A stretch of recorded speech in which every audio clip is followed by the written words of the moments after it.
fear. What a powerful emotion, and what an even stickier situation we find ourselves in when we come across it. It's okay, it's something we deal with when it comes up and we just cope with it. I guess that would be a good idea if it was a state of mind that wasn't ever present. Fear is everywhere. It surrounds us like a cocoon. It's all over the news, social media, movies, music, the classroom, the mirror, in our own homes, other people, and our identities. The most important thing to keep in mind is that our lower selves, our lower minds, our most primal selves, have utilized this emotion to survive. But it is less effective in a civilized world. It actually becomes a hindrance. Therefore, the emotion of fear isn't problematic in and of itself. It serves a function, but in a limited capacity. Fear should be something we first accept is there, and then we can release it. That way we walk through fear. We break free from its shackles. That's what this video is about. I will also show you all the ways to be aware of how your environment pushes fear on you without your consent. You don't have to be scared of every little thing you see on the internet and on the news. It's detrimental and removed from actual reality, contrary to popular belief and social programming. Think about all of the moments you have had fear show up. It's probably innumerable. Fear is best illustrated through examples. A scenario we can use is investing and being free with our money. There's this guy, he's making about $7,000 per month, which comes out to $84,000 a year. Believe it or not, this guy is making more money than most people on Earth, yet he is plain scared to put his money anywhere other than his bank account. In his bank account, his money is safe, it's accounted for, it doesn't fluctuate, it's where he knows he can grab and use it at will. This is pretty comfortable and he'd rather hold on to his money. There's nothing inherently wrong with this, but say he decides to invest just 5% of his income in the S&P 500 every month, and his money goes up 10% annually if he stays consistent. His money then compounds, and he now has much more money than he worked for. He has money that he only put in a different place, and abundance followed. That is the truth of the psychology of money and life. If you don't have the willingness in your mind to trust in the process and achieve things that many others have, then you cannot get that thing. It is elusive because you make it elusive. This is the ultimate rule of fear. It's an obstacle, an inhibitor, something that slows us down and even keeps us still in the mud. Little do we know we can drag our foot through it, then up and out of the mud. All we have to do is move our legs. The body doesn't move without the mind. The brain also doesn't move without the mind. The brain and the mind are two separate entities. The brain experiences the mind just as the body does. This is why many people have the trouble of fighting their own thoughts and habits, just like when we experience fear. Making this distinction can help you realize that you are a higher being, not of physical matter. You can achieve great things, but you have to take control. The biggest realization in transcending fear is the fact that you've had your hands on the wheel this entire time. Fear is an illusion. It makes us think we don't have control. We like to believe it's the feeling that prevents us from doing something, but really it's just us. So fear, what does it feel like? Well, I'm sure you already know. Fight or flight is what we've labelled the feeling. With fight or flight, you're posed with a situation or a thought of something in the future, or a decision you have to make, and this makes you think, should I stay here and experience this? Or should I get away and stay away from this?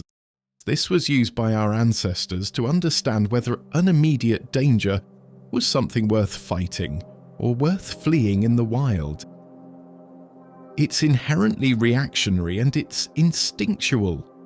It's far removed from the logic and reason we need to survive in today's paradigm, yet we experience this fight or flight feeling constantly.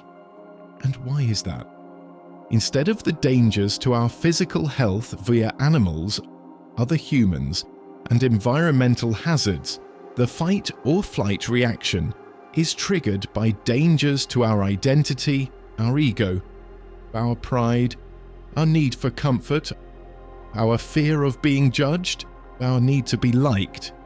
If we have a problem with fear, it means we have a problem of letting go and living how we want and should live. But we're inhibited because we feel like it's safe, we feel like it's the best option, yet the worst option is staying locked in a cage of fear, despite the nice bed and carpet within the barred walls. When fight or flight is triggered, many times it's because we're imagining something to be detrimental to our safety mentally. Usually it's something challenging, something that will once again break us out of our comfort zone and make us come face to face with our inner attitudes.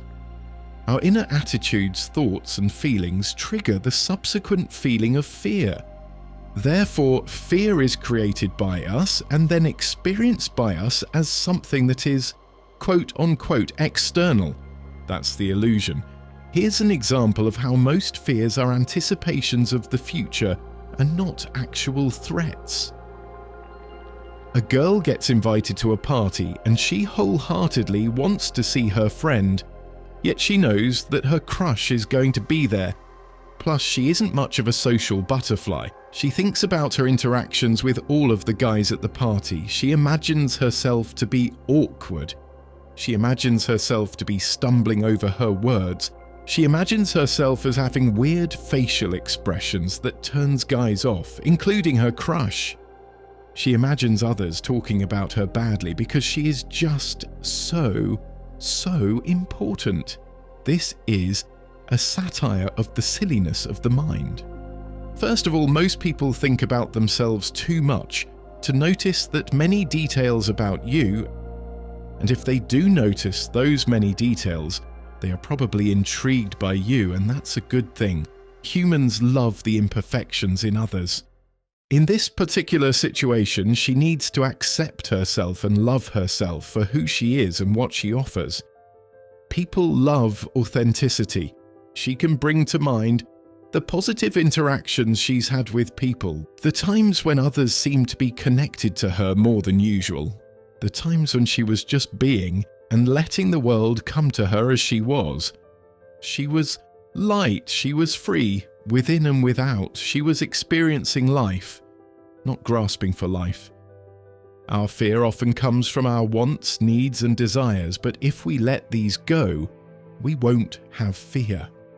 We don't want a desired outcome. Whatever happens, happens in the great energetic flow of the universe. That's real power, that's real charisma, that's real tranquility, that's energetic peace. And it's within you. But what about the past? I heard on the news, I saw this on TikTok, etc., etc.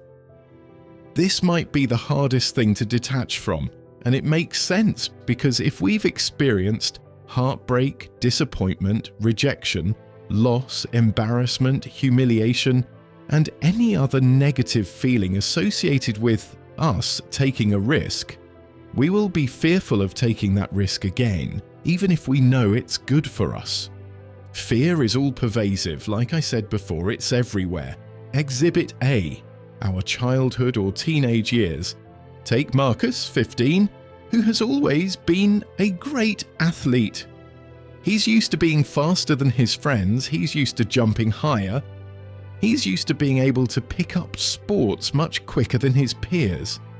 He's surely talented, but ever since he's entered high school, he's been faced with a new reality.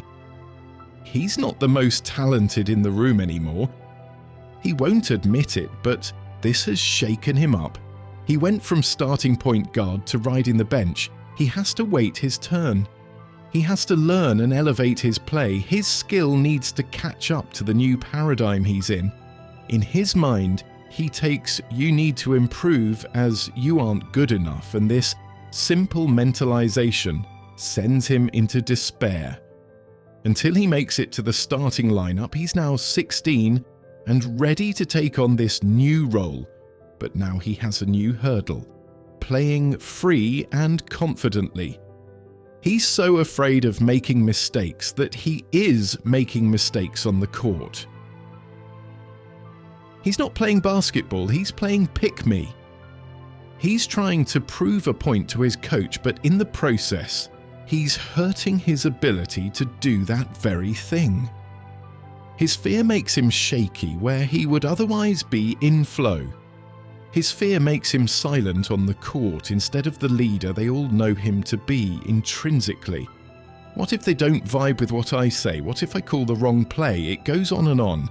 It's simple, we get in our own way even though an external event spurred it. Fear is all about our own inner feelings, thoughts and emotions about ourselves that is projected outward. Exhibit B. This example is how parents project their fears on their children, who then take on those same fears. This is why racism and other rigid thought forms like political affiliation are often generational, because they are absorbed from the ones we hold with high esteem, the ones who shape us. Think about the thought forms you have on a daily basis and ask yourself, is this actually my opinion? Or did someone else tell me this? Have I actually identified with this thought? And why? Does it help me? And just how does it help me? Sometimes and oftentimes it is the experiences of others that makes us fearful. This is easiest to see in the media. Think about all the stories of dangers and turmoil. That hiker who died of heat stroke in the desert or who was mauled by a bear. That celebrity who was once loved and is now the poster child for projected guilt and shame. The presence of mass shootings in the United States. That person who was diagnosed with a rare version of cancer by being exposed to certain chemicals, and the same thing could happen to you. There's danger everywhere. Really pay attention to the news if you even watch it. Tell me in the comments how many positive stories you see and how many negative ones you encounter. I will pay you $100 million if you find a traditional daily news show that displays even 25% of positive stories.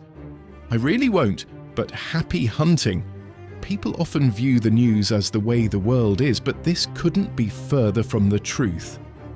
The news broadcasts and projects the most noteworthy happenings in a given place based on our inner feelings of fear. The news manipulates us into thinking the world is jacked up, sideways and discombobulated. Sure, the world can be a cruel place, but the news dramatizes this and makes it the only thing we can think of. There's this war, this killing, this tax hike, this scandal, this homelessness problem. These are happenings in the world, but they are often outside of our immediate realities. We are really just taking on the stress of the world, partially because we chase the feeling of fear. It makes us feel alive. We are entertained by it, yet it keeps us from putting the world in the proper context and experiencing our reality for what it is, without projecting all of the learned negative nonsense into it. We are all deeply programmed, and once you understand that, you have already gained immense inner freedom. We can take the news example and apply it to many other things, including social media, entertainment, and other people's opinions. We take on the thoughts and feelings of other people through stories, ideas, and through even what some would call facts. But remember that facts are just data. Facts only fit within a specific paradigm and are used for gain. Facts are used to control others, yet facts change over time. So what truly makes a fact? Many facts we get from science, the highest form of logic and reason, is primarily based on theory. Make up your own mind. Know yourself. Come to your own conclusions without being ignorant. Look within, and you'll find the answers to all of your questions. Fear is a projection. Projection, projection, projection. We have all been guilty of it, and it's beyond just those moments when we are angry and we lash out at others. We also project our guilt, shame, and low self-esteem onto events that haven't even happened. As described before, we often run the gamut of negative scenarios. What if we get the job and they figure out we're not as talented as we put on during the interview? What if she gets tired of my company and leaves me? What if I go on stage and I trip over my own shoelaces? What if I try to sell this car and the buyer knows more than I do? Will they lose respect for me? Ah, forget it. I'm not made to sell cars anyway. This is nothing more than a mental prison, and we have arrested ourselves. This is the power of the mind. It has immense creative power. Have you ever heard that what we hold in mind often manifests in reality? This is because we are giving so much energy to the things in our minds that our actions have no choice but to follow down that path of creating that reality. We all very much know that the mind is a creative tool. We've used it to build and mold everything we see in our environment. Keep that in mind. You can use your mind to create favorable situations, or you can use it to create detrimental situations for yourself. It's a concept that might seem more complicated than it actually is. Think about the times that you've stopped yourself from doing something because you said, "I can't." Think about the stories of people who said they were going to do something big, and they did exactly that. Every achievement or major change we want to see within ourselves starts with us first believing we can manifest that thing, or else we would be less likely to try. So check in with yourself. If you are getting in your own way, get out of the way. Don't be the reason why something doesn't happen for you. That would be self-betrayal. Let's call it for what it is. Your inner fears are projected onto the world. The brain doesn't know the difference between imagined and real threats. So your imagination has immense power. The imagination is the vehicle for self-betrayal. Fear is directed by you like a movie. Fear becomes part of the identity. The specific fears we hold on to become part of who we are, and this is why they are so sticky. Believe it or not, there is a payoff we get from the feeling of fear. We can be victims, we can be comfortable, we can sideskirt other negative feelings, hiding underneath that fear. We can run away from ourselves, anything to run away from ourselves. But understand that fear is really an invitation to excitement. Fear is an invitation to life. But you have to accept the invitation. Fear doesn't have to be a roadblock. It can be the compass that leads you down the path of growth. Let's use addiction as an example. Many people are scared of being with their own thoughts, with their own feelings, with their true reality. So they turn to drugs and social media to escape. They are fearful of themselves and of their real lives.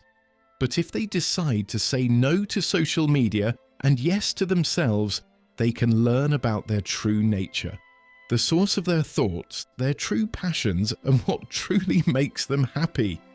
They may even find inner peace because they are familiar with themselves. Sure, they were scared to go through this process to begin with, but moving through it brought profound benefits, and now they are happier than ever. Fear was merely telling them that they had something to address, something to focus on. Fear is a communicator.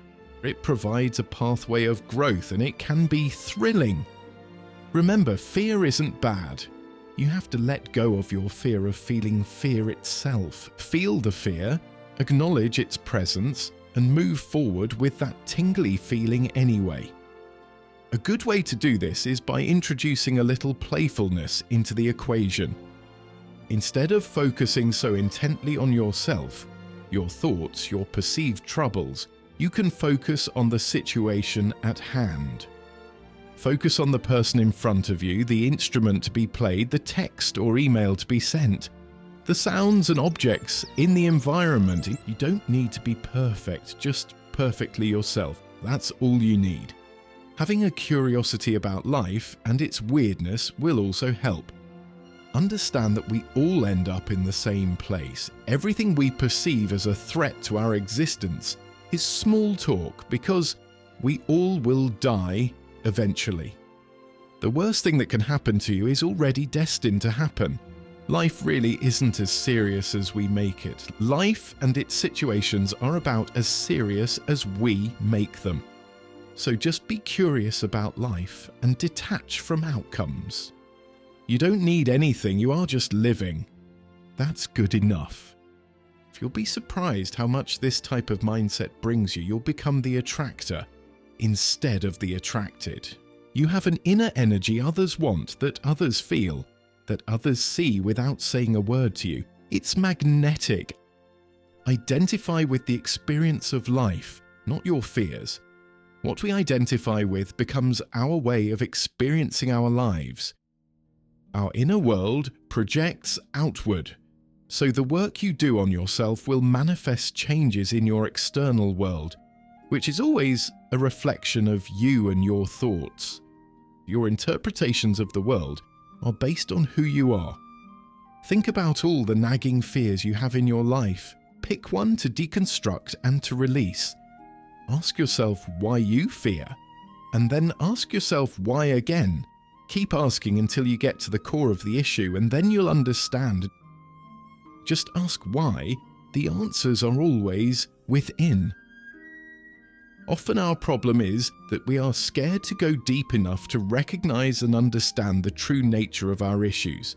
So this simple and effective practice will help with that specifically.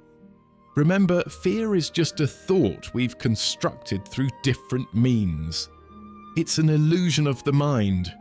When you see it for what it is, it loses its power. All the power you gave it. Take your power back. It's yours to keep. This is Mind Odyssey. Thanks for listening. I hope you took something from this, and if you did, feel free to share with loved ones. This could help them too.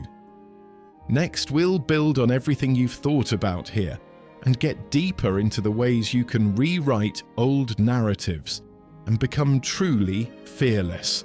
Everything is a mindset, and we'll build the right one. But until then, mull this one over.